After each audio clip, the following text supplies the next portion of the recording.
le monde, bienvenue chez Critic Man et nous allons encore parler d'un film aujourd'hui. Nous allons parler de Pompo, The Cinéphile de Takayuki Hirao, qui est sorti en 2024 en France, mais attention, c'est un animé qui est sorti en 2021 au Japon. Il débarque enfin en salle chez nous 3 ans plus tard. Alors c'est un cinéaste que je ne connais pas du tout, absolument jamais entendu parler, donc je n'ai pas de point de comparaison avec ce qu'il a pu faire avant. En tout cas, Pompo the Cinéphile, comme le titre l'indique un petit peu, c'est un animé qui se passe dans le monde du cinéma, dans lequel le personnage principal va tenter de réaliser son film. Et donc c'est assez intéressant, déjà, d'utiliser l'animation pour figurer un tournage et les étapes de montage d'un film. C'est marrant comme décalage. Alors d'un côté, ça amène une folie visuelle. C'est un film très haut en couleur et très baroque dans l'usage de l'animation et des folies visuelles. Ça, c'est très chouette. Vous avez des scènes de montage, par exemple. Je prends un exemple très concret.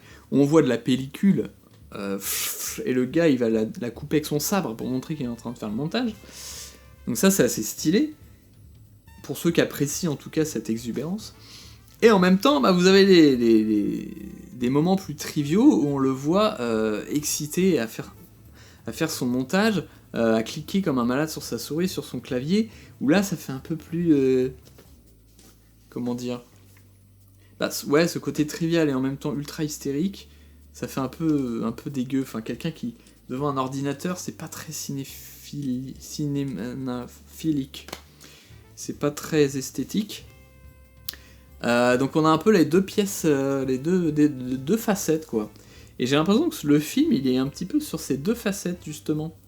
C'est-à-dire que on a, à travers l'histoire, alors donc l'approche, comme je disais, d'utiliser l'animation pour parler de cinéma, c'est intéressant. Et en même temps, donc visuellement, ça peut être réussi ou pas.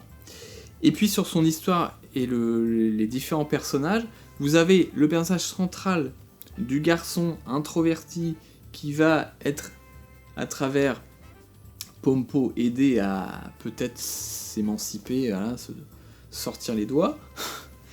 Et le personnage de Pompo qui, du coup, est le plus intéressant, il donne son nom au film, et malgré tout, c'est pas le personnage principal. Et donc oui, donc ce personnage du gars, il est un peu cliché, il est pas très intéressant en soi. Ce qui devient plus intéressant, c'est que c'est mélangé aux autres personnages, et notamment donc Pompo, qui à la fois a une connaissance du cinéma, et un personnage complètement qui a l'air complètement naïf de par sa tenue, son style, et puis son exubérance, mais qui a un vrai lien au cinéma, qui a une espèce de petite blessure, on va dire, qui est liée donc à un mélange amour et haine, pour faire très simple, qui là est intéressant. Là où lui, son rapport il est unilatéral, voilà, il veut réaliser son film et c'est tout, quoi. Le personnage est pas super intéressant. Et d'ailleurs lui, cliché encore d'une meuf, il tombe amoureux au premier regard. Ok. Ce personnage de la fille sert pas à grand chose, quoi. Pareil, son destin à elle, on aurait pu en faire un peu, voilà, rajouter ce personnage dans la boucle. Donc voilà, il y a toujours un truc cool, un truc moins bien sur le même à chaque niveau du film.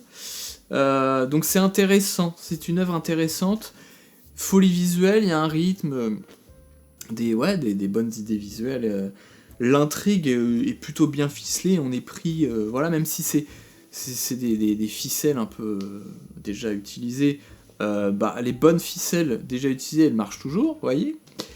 En même temps, c'est ma petite limite que je mettrais, voilà, sur certains clichés qui n'ont pas amené autre chose de nouveau ou d'explorer. Ouais, voilà, sur vraiment la topologie des personnages. Je vous ai parlé il n'y a pas longtemps de Summer, Tunnel to Summer, qui aussi a plein de clichés, mais qui en fait vraiment un truc nouveau, différent. Et d'ailleurs, à la fin du film, on n'était que 2 dans la salle, le gars est venu me demander ce que j'en pensais, on en a parlé un petit peu, lui, il avait vu aussi, il préférait l'autre, et après en avoir discuté, finalement son avis a changé.